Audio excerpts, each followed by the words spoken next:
Saudi अरब और मुत्तहिदा अरब अमारात के दरमियान कशीदगी आगाज हो गया है। उसमें यमन के सूबे हजरत मौत में सऊदी अरब की सरहद से मुतसिल इलाके के सऊदी हिमायत याफ्ता STC की वफादार फोर्सेज के दरमियान जो है वो इस वक्त लड़ाई जारी है। हमने PTI को वज़ीर आज़म के साथ बैठने का कहा, लेकिन उनका कहना है कि हम इमरान खान से इजाजत दिए बगैर वज़ीर आज़म के साथ नहीं बैठ सकते। उन्हें अपने गालम गलोच ब्रिगेड का डर है। हमने किसी को सियासी तौर पर माइनस नहीं किया है। वज़ीर आज़म ने ऑफर की है ऑपोजिशन को आकर उनके साथ बैठना चाहिए। अस्सलाम वालेकुम नाज़रीन, मैं हूं मंसूर अली खान। अपने डिजिटल चैनल के ऊपर आपको खुशामदीद कहेंगे। पिछले 12 घंटे की आम तरीन खबरों के साथ एक दफ़ा फिर आपके सामने हाजिर है। आपसे दरख्वास्त के चैनल को सब्सक्राइब करना मत भूलिए, बेल आइकन प्रेस कीजिए। अगर आपको वीडियो पसंद आए उसे लाइक और शेयर ज़रूर कीजिएगा। अच्छा जी, वीडियो में आगे चल के मैं आपको सऊदी अरब और मुत्तहिदा अरब अमारात के दरमियान जो इस वक्त कशीदगी चल रही है उसके बारे में भी आपको अपडेट करूँगा, लेकिन उससे पहले ज़रा पाकिस्तानी खबरों की तरफ जो है वो जाएंगे। उसके बाद मैं ज़रा इंटरनेशनल न्यूज़ को जो है वो कवर करूँगा। साथ ही साथ एक चीज़ आपसे रिक्वेस्ट करनी है कि हमारे व्हाट्सएप चैनल का लिंक भी जो है हम लोग नीचे शेयर कर रहे हैं, अपने पहले कमेंट में पिन कर रहे हैं उसे। आप उसे प्रेस करके हमारे व्हाट्सएप चैनल को भी जो है वो ज्वाइन कर सकते हैं।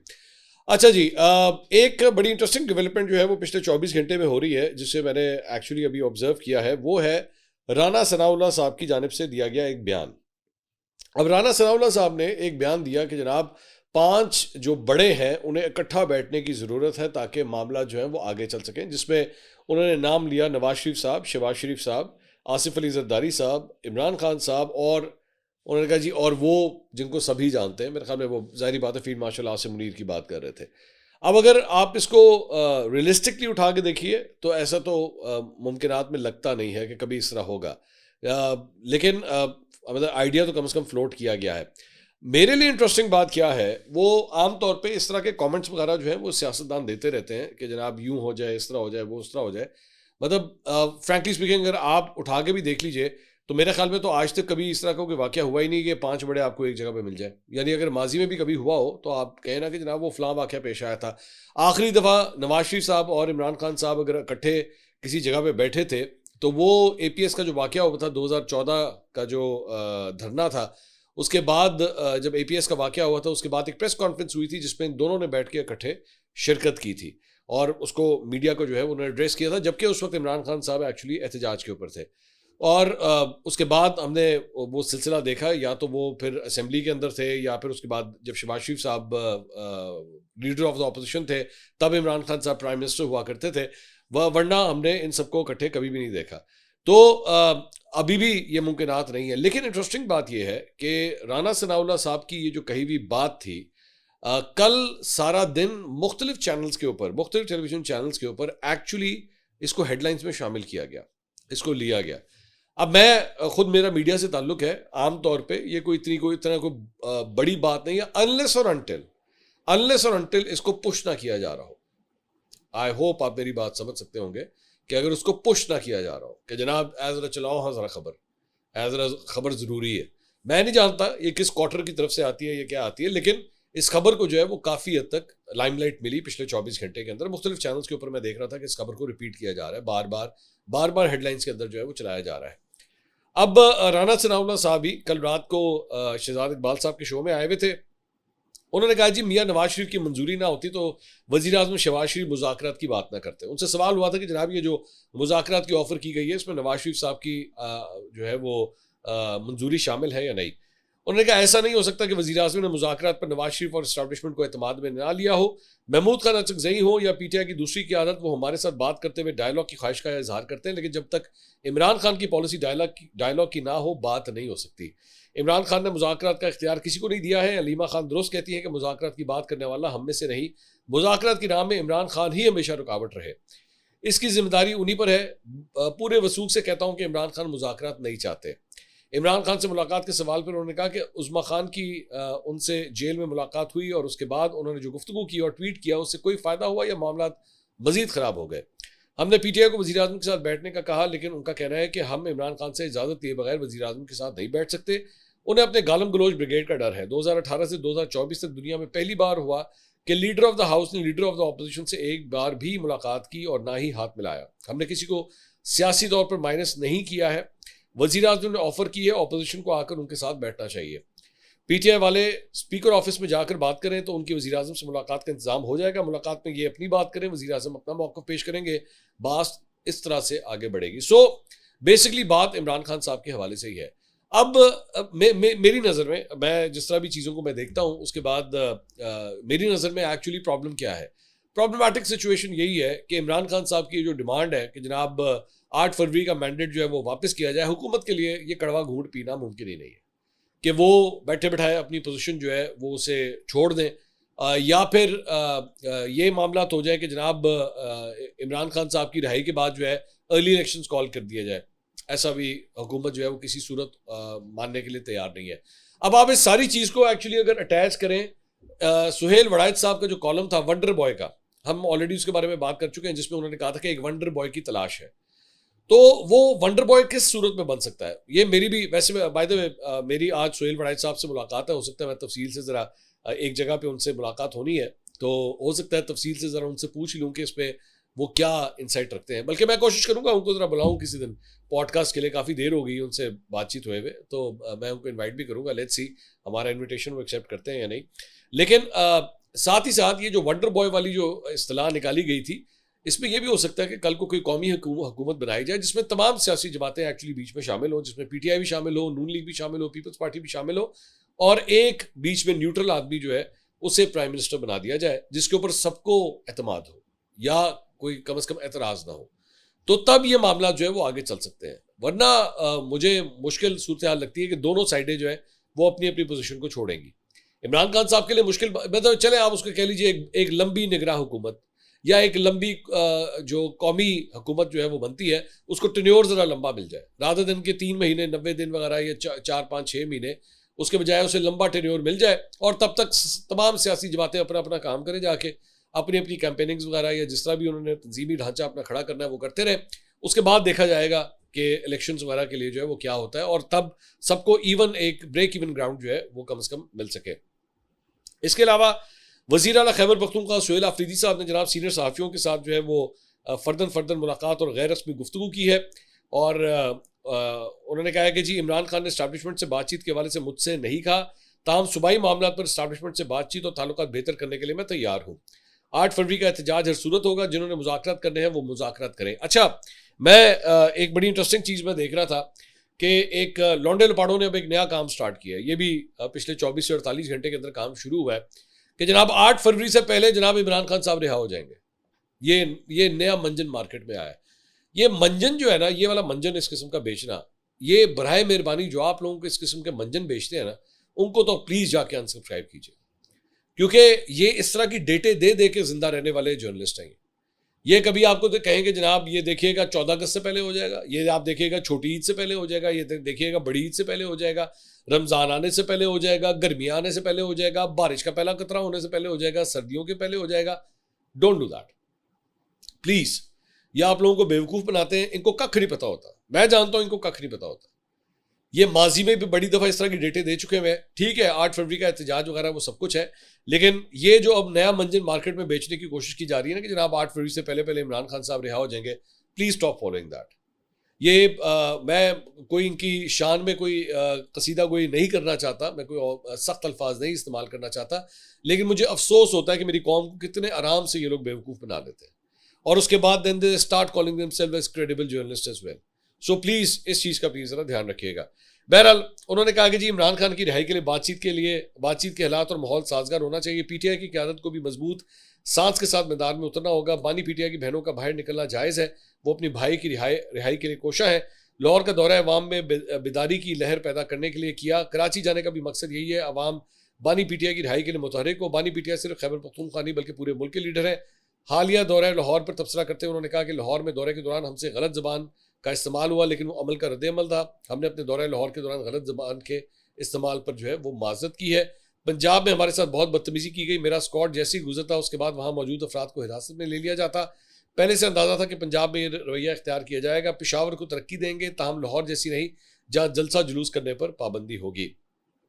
इसके अलावा सिंध हुकूमत और पाकिस्तान तहरीक इंसाफ में जनाब वज़ीर आला खैबर पख्तूनख्वा सुहेल आफरीदी के दौरा सिंध के हवाले से जो है वो बाकायदा रब्ता हो गया है। सिंध गवर्नमेंट को जो है वो इन्फॉर्म किया गया है कि सुहेल आफरीदी साहब जो है वो तशरीफ़ ला रहे हैं, और मेरे ख्याल में इसी हफ्ते, शायद या तो इस हफ्ते, पता नहीं, मैं एग्जैक्ट डेट नहीं मुझे अब याद, लेकिन वो कराची का जो है वो दौरा करने जा रहे हैं। और इस सिलसिले में नासिर हुसैन शाह साहब जो पीपल्स पार्टी के वज़ीर हैं, उनसे हलीम आदिल शेख ने जो है वो रब्ता किया है और उन्होंने कहा है कि जी इनकी तमाम प्रोटोकॉल जो है उनको बतौर एक CM जो है वो उन्हें दिए जाए। इसके अलावा शेख वकास अकरम साहब जो सेक्रेटरी इत्तलात हैं PTI के, उन्होंने कहा है कि जी तहरीक इंसाफ मुज़ाकरात के हवाले से अपने मौक़िफ़ पर कायम है, हम जाली हुकूमत से कोई मुज़ाकरात नहीं कर रहे। इमरान खान ने सुहेल अफरीदी को स्ट्रीट मूवमेंट की हिदायत दी है और इस पर पूरी जमात तैयार है। अगर हुकूमत ने बात करनी है तो वो तहरीक तहफ़्फ़ुज़ आईन पाकिस्तान से करे, जिसमें हमारी नुमाइंदगी असद कैसर कर रहे हैं। कुछ ऐसे ट्विटर अकाउंट्स हैं जो 10 ट्वीट्स इमरान खान के हक में करते हैं और 20 ट्वीट्स इमरान खान के खिलाफ करते हैं। इसमें गलीज़ गालियाँ दी जाती हैं। जिस पार्टी का सरबराह रियासत मदीना की बात करता हूँ उसका नाम लेकर आप गलीज़ बकवास करें, मैं ऐसे अकाउंट्स पर लानत भेजता हूँ। इसके अलावा इंजीनियर मोहम्मद अली मिर्ज़ा साहब, वो कल रात को शाहज़ेब खानज़ादा साहब के शो में आए हुए थे। कई उन्होंने रिसेंटली पॉडकास्ट वगैरह जो है वो किए हैं। अब उन्होंने TV के ऊपर भी अपीयरेंस दिखाई है। उन्होंने कहा जी इमरान खान को जेल में महल जैसी सहूलियत हासिल नहीं है, मगर उन्हें बाहर की खबरों तक रसाई हासिल है। 2 अखबार मिले हुए हैं। इमरान खान के कमरे में LED भी लगी हुई है। रहने के लिए 6 चक्कियाँ भी मिली हुई हैं, जिनमें से 5 उनके अपने इस्तेमाल में है। 6ठी चक्की में उनका मुशक्कती रहता है। उन्होंने चक्की की वजाहत करते हुए कहा कि चक्की जो है वो डेथ सेल को कहते हैं और वो खुद भी चक्की में थे। उनका कहना था कि बानी PTI दिन में 2 बार अपनी चक्की से बाहर आते हैं, सुबह 9 बजे नाश्ते के लिए और दोपहर 3 बजे दोपहर के खाने के लिए। उनका मुशक्कती देसी घी के तड़के लगाता था, जिसकी खुशबू हमें भी आती थी। इमरान खान जब गुस्से में आए तो बहुत ऊंची आवाज़ में और मुसलसल बोलते। नेचुरल बात है, क्रिकेट के अलावा भी उनकी आवाज़ें मैंने सुनी, लेकिन TV स्क्रीन पर वो मैं नहीं दोहरा सकता, इससे उनको मुश्किलात होंगी। इरशाद भट्टी साहब को कान में बता दिया था वो क्या कहते थे। वो जेल में बहुत फ्रस्ट्रेटेड है। 2 साल जेल काटने वाले के लिए फ्रस्ट्रेटेड होना गैर मामूली बात नहीं, एक्सट्रोवर्ट बंदे के लिए बहुत मुश्किल है। खान साहब और मेरे जैसे बंदे के लिए जेल काटना बहुत मुश्किल है। तो ये उन्होंने जो है इंजीनियर अली मिर्ज़ा साहब ने एक इंटरव्यू किया है। इसके अलावा जनाब एक राइटर है ज़ोरेन नज़ामानी, जिनका एक्सप्रेस ट्रिब्यून में रिसेंटली जो है वो एक आर्टिकल जो है वो छपा था जेन ज़ी के हवाले से, और उन्होंने बेसिकली उसका लुबे-लुबाब ये था कि जनाब वक्त जो है वो तब्दील हो चुका हुआ है और जो पुराने सियासतदान जिस तरीके से भी सियासत करते हैं, ये जेन ज़ी जो है वो उनकी नहीं चलने देगी और वो अपनी मर्जी से जो है वो चीज़ें बनाएगी। और उसके बाद ज़ाहिर बात है उसमें न्यूयॉर्क के जिस तरह मेयर का एक इलेक्शन हुआ, या पूरी दुनिया में एक चेंज हम जो देख रहे हैं, नए लीडर्स जो हैं वो सामने आ रहे हैं, उसके वो कॉन्टेक्स्ट में बात थी। उसमें ये भी कहा गया कि जनाब कॉलेजेस और यूनिवर्सिटीज़ के दौरे करने से जो है कोई फ़र्क नहीं पड़ता। अब उसको बहुत से लोगों ने जो है वो बेसिकली DGISPR जो मुख्तलिफ कॉलेजेस और यूनिवर्सिटीज़ का दौरा करते हैं, उस चीज़ के साथ उन्होंने लिंक किया। इंटरेस्टिंग बात ये हुई कि एक्सप्रेस ट्रिब्यून ने बाद में जो है उस कॉलम को वहाँ से रिमूव कर दिया और छप तो वो ऑलरेडी चुका था, लोग उसके स्क्रीनशॉट ले चुके हुए थे, उसकी ट्रांसलेशन वगैरह कर चुके हुए थे, लेकिन बाद में उसे हटा दिया गया, जबकि उसकी ज़रूरत नहीं थी। मेरे ख्याल में उसमें कोई हटाने वाली ऐसी कोई बात नहीं थी कि उसको जो है वो बिला वजह हटा दिया गया है। हटाने के बाद आपने उसको और ज़्यादा हाइप दे दी। एनीवेज, अब उसके बाद हुआ ये कि ज़ुरैन नाज़ामानी जो है, उनके वालिद और वालदा जो कि बड़े मारूफ अदाकार हैं, फ़नकार हैं, उन्होंने फेसबुक और इंस्टाग्राम के ऊपर जो है एक वजाहती नोट जो है वो जारी किए हैं। कैसर खान नज़ामानी जो है उन्होंने फेसबुक के ऊपर पोस्ट लिखी। उन्होंने कहा मैं ज़ुरैन के आर्टिकल को पसंद करने के लिए आप सबका शुक्रिया अदा करता हूँ, लेकिन बदकिस्मती से इस बैरून मुल्क मुकीम कुछ सियासी एंकर्स अपने ज़ाती सियासी एजेंडों के लिए इस्तेमाल कर रहे हैं। बराए करम AI के ज़रिए तस्वीरों में तरमीम करके और अंग्रेज़ी से उर्दू और दीगर ज़बानों में तर्जमा करके हमारे अपने इसे हमारे इदारों की तरफ ना मोड़ें। ज़ोरेन पहले ही अपने सोशल हैंडल्स पर बता चुके हैं कि उनका किसी भी सियासी पार्टी से कोई ताल्लुक नहीं है, इसलिए किसी भी तनाज़े से बचने के लिए पोस्टिंग और दोबारा पोस्टिंग करना बंद कर दें। वो क्रिमिनोलॉजी का तालिब इल्म है और बरसों से एक्सप्रेस ट्रिब्यून के लिए लिख रहा है। उनकी वालदा ने भी एक पोस्ट जो है वो शेयर की। उन्होंने कहा मैं ये बयान मेरे बेटे ज़ोरेन नज़ामानी के आर्टिकल इट इज़ ओवर के हवाले से है। मैं ये वाज़ेह करना चाहती हूँ कि ये मजमून एक आम तहरीर था और उसका मकसद किसी मखसूस इदारे या ग्रोह को निशाना नहीं बनाना था, बल्कि ये एक आम तहरीर है जिसमें एक अफसानवी तरतीब के बारे में बात की गई है और इस तरतीब को नई नस्ल किस तरह समझती है उनके लिए मज़कूरा बाला को जहन में रखते हुए मजमून के अल्फाज को पढ़ना चाहिए। और भी बड़ी डिटेल जो है उसमें लिखी हुई है। लेकिन अब बेसिकली मेरे ख्याल में दोनों माँ बाप के लिखने का शायद एक बहुत बड़ी रीज़न ये भी थी कि ये ना हो कि यहाँ पे जो है वो, क्योंकि PTI उसको इतना पिक कर रही थी जो यूट्यूबर इनके हैं कई लौंडे लपाड़े, उन्होंने उसको इतना ज़्यादा उठा दिया था कि कहीं ऐसा ही ना हो कि इसका एक फॉल बैक जो है वो आना शुरू हो जाए और लोगों के लिए जो उनके रिश्तेदार वगैरह या फैमिली मेम्बर्स पाकिस्तान में हैं कि उनके लिए जो है ये प्रॉब्लम्स क्रिएट होना शुरू हो जाए। तो उन्होंने ये जो है वो ये आर्टिकल पूरा जो है वो लिखा है। इसके अलावा एक और मामला वो है जनाब रजब भट्ट केस, जो बिला वजह उसके अंदर भी बड़ी कंट्रोवर्सी चल रही है, कशीदगी बढ़ चुकी है वकला के दरमियान, और उसी के दौरान मियाँ अली इशफाक जो उनके वकील हैं उनका लाइसेंस भी जो है मुअत्तल कर दिया गया। अब उस सारी तकरार ने जो है एक नया मोड़ इख्तियार कर लिया है और पंजाब बार कौंसिल की जानिब से बैरिस्टर मियां अली इशफाक का लाइसेंस मुअत्तल किए जाने के बाद फरीकैन के दरमियान अब कानूनी महाजराई का भी अब आगाज हो गया है। और ज़राए के मुताबिक सिंध बार कौंसिल में रजब भट्ट के वकील और दीगर वकला की जानिब से 2 अलग अलग दरख्वास्तें जो है वो दायर की गई हैं। मियां अली इशफाक ने एडवोकेट रियाज सोलंगी और अब्दुल फतह चांडियों के खिलाफ बाकायदा दरख्वास्त जो है जमा कराई है। और दूसरी जानिब 15 दीगर वकला ने भी सिटी कोर्ट में साइलिन पर मुबैना हमले के खिलाफ सिंध बार कौंसिल से रुजू करते हुए कार्रवाई का मुतालबा किया। तो मामला जो है वो काफ़ी सीरियस होना शुरू हो गया है।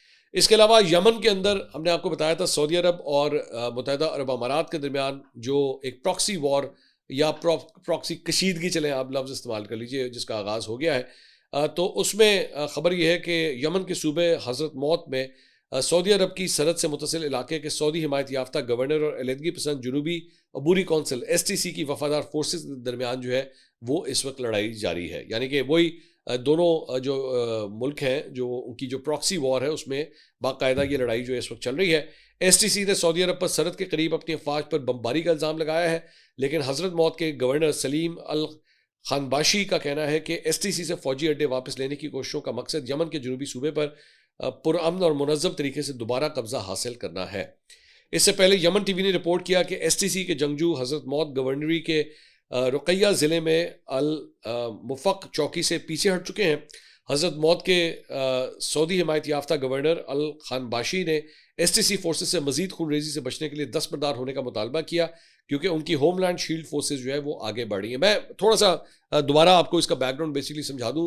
सऊदी अरब जो है वो बेसिकली जो मौजूदा यमन की हुकूमत है उसको सपोर्ट करता है और एक यूनिफाइड जो है वो बेसिकली चाहता है कि यूनिफाइड यमन जो है वो बरकरार रहना चाहिए, जबकि मुत्तहिदा अरब अमारात जो है वो STC को सपोर्ट करता है और जो कि बेसिकली चाहती ये है कि जो साउथ यमन है वो अलग हो जाए, उसका एक अलग रियासत जो है वो बन जाए और उसके लिए UAE जो है वो उसे सपोर्ट करता है, जबकि सऊदी अरब का इंटरेस्ट जो है इस बात के अंदर है कि ये पूरा यमन जो है वो बरकरार एक ही मुल्क जो है वो रहना चाहिए। और इसी वजह से दोनों ममालिक जो बड़ी फोर्सेस हैं वो पीछे से ये प्रॉक्सी वॉर जो लड़ रही हैं इनमें अब डायरेक्ट आपस में क्लैशेस हो रहे हैं। अच्छा, ज़हन में रखिएगा कि इनके ये क्लैशेस जो है वो सिर्फ यमन के अंदर नहीं है, इन दोनों ममालिक के क्लैशेस जो हैं वो कुछ और एरियाज़ के अंदर भी आते हैं, जिसमें सीरिया भी शामिल है, जिसमें लीबिया भी शामिल है, सूडान भी शामिल है। इन तमाम जगहों के ऊपर भी जो है इन सऊदी अरब के और UAE के क्लैशेस जो हैं वो चल रहे हैं। साथ ही साथ इसराइल के हवाले से दोनों ममालिक की जो पॉलिसीज़ हैं उसके अंदर भी जो है एक इख्तलाफ पाया जाता है। सऊदी अरब जो है वो बड़ा एक कंजर्वेटिव और बल्कि आप समझ लीजिए कि एक बड़ा हार्ड कोर इसके ऊपर जो है वो अपना मौक़िफ़ रखता है इसराइल को तस्लीम करने के हवाले से, जबकि UAE मुत्तहिदा अरब अमारात जो है उसने काफ़ी हद तक लीनियंसी दिखाई हुई है इसराइल को और उनके साथ सफारतकारी के लिए भी जो है वो इस वक्त पेशरफ जो है वो कर रहा है। तो दोनों ममालिक की जो है बड़ी अलग अलग पोजीशंस है, लेकिन ज़ाहिर बात है इसमें सबसे बड़ा सवाल जो है वो पाकिस्तान के हवाले से आता है। तो पाकिस्तान ने इसके ऊपर वाज़े तौर पे जो है वो सऊदी जो एक पॉइंट ऑफ व्यू है उसे सपोर्ट करने का फ़ैसला किया है और पाकिस्तान के दफ्तर ख़ारजा की जानिब से या वज़ीर ख़ारजा की जानिब से बेसिकली जो बयानात आए हैं रिसेंटली उसके अंदर पाकिस्तान सऊदी मौक़िफ़ को जो है वो पूरी तरह सपोर्ट कर रहा है, लेकिन साथ ही साथ पाकिस्तान ये भी कह रहा है कि इन मामलात को जो है फ़ाहम तफ़हीम के साथ मुज़ाकरात के ज़रिए टेबल टॉक के ज़रिए जो है वो रिजॉल्व करने की बड़ी अशद ज़रूरत है। इसके अलावा अखबार अल सऊदिया ने रात को 12:30 बजे जनाब ये रिपोर्ट किया है, ये जो आखिरी रात को हमारे पास जो आखिरी रिपोर्ट आई है कि अल ज़ुबैदी की अफवाज के फ़रार और हज़रत मौत कबाइल के अफवाज के दाखिल होने के बाद अब सियोन में बड़े पैमाने के ऊपर जो है वो जश्न मनाया जा रहा है। अखबार के मुताबिक ज़ुबैदी मलेशिया का चंद घंटों में पे दर पे इनखला जारी है और अबूरी कौंसिल की अफवाज अब तक इन मुकामात से पीछे हट चुकी है। वादी हज़रत मौत, अल खशा, सुमूद, अक़बा, आसम, नहब और अल अलीब कैंप अल सफ़ीक ज़िला रक़ैया में शव्वा के करीब ज़िला रक़ैया में जो है वो फ़ौजी पॉइंट्स वहाँ पे कायम किए गए हैं। तो सऊदी पेशरफ्त के हवाले से जो है बेसिकली ये रिपोर्ट किया जा रहा है। तो ये जनाब जो सूरत हाल थी सऊदी अरब और मुत्तहिदा अरब अमारात के हवाले से वो हमने आपको बताया। तुर्की के वज़ीर ख़ारजा हकान फ़िदान ने जो है वो अपने सऊदी अरब और अमाराती हम मनसबों से जो है वो फ़ोन के ऊपर रब्ता किया है और कशीदगी कम करने के ऊपर जो है उन्होंने ज़ोर दिया है। इसके अलावा मेयर न्यूयॉर्क ज़ोहरान ममदानी उन्होंने शहरियों के साथ मुलाकात के दौरान एक पाकिस्तानी खातून से मिलकर वो आबदीदा हो गए। ज़ोहरान ममदानी ने मेयर मुंतखब होने के बाद न्यूयॉर्क के 142 शहरियों से मुलाकात की और उनकी परेशानियां और शहर के लिए उनकी तजावीज़ सुनी। इसी मुलाकात में एक पाकिस्तानी खातून ने भी उनसे मुलाकात की। खातून ने ज़ोहरान ममदानी से कहा कि उनकी अंग्रेज़ी अच्छी नहीं है इसलिए वो कुछ लिख कर लाई हैं। खातून ने बताया कि उनका नाम समीना है और उनका ताल्लुक पाकिस्तान से है। उन्होंने ज़ोरान ममदानी से पूछा कि क्या उन्हें उर्दू आती है, जिस पर ज़ोरान ममदानी ने कहा कि उन्हें उर्दू आती है, वो उर्दू पढ़ तो नहीं सकते लेकिन बोल सकते हैं। ज़ोरान ममदानी ने खातून से पूछा कि पाकिस्तान में उनका ताल्लुक कहाँ से है, जिस पर उन्होंने कहा कि उनका ताल्लुक लाहौर से है। ये सुनकर ज़ोरान ममदानी ने कहा कि लाहौर बहुत खूबसूरत शहर है और वो भी एक मरतबा लाहौर जा चुके हैं। खातून ने ममदानी से कहा कि न्यूयॉर्क बहुत खूबसूरत शहर है, यहाँ की इमारतें बहुत खूबसूरत हैं, लेकिन आपने आकर लोगों के दिल बदल दिए हैं। आपकी आंखों में जो सच्चाई है वो किसी से छुप नहीं सकती। खातून की ये बात सुनकर ज़ोरान ममदानी जो है वो आपदीदा हो गए। ज़ोरान ममदानी न्यूयॉर्क के पहले मुस्लिम मेयर जो है वो बन चुके हैं और कुरान मजीद के ऊपर उन्होंने हलफ लेते हुए जो है वो अपने मेयर का ओहदा जो है वो संभाला था। तो ये जनाब अब तक की अपडेट्स थी। इंशाल्लाह अगली वीडियो में आपसे दोबारा मुलाकात होगी। अल्लाह हाफ़िज़।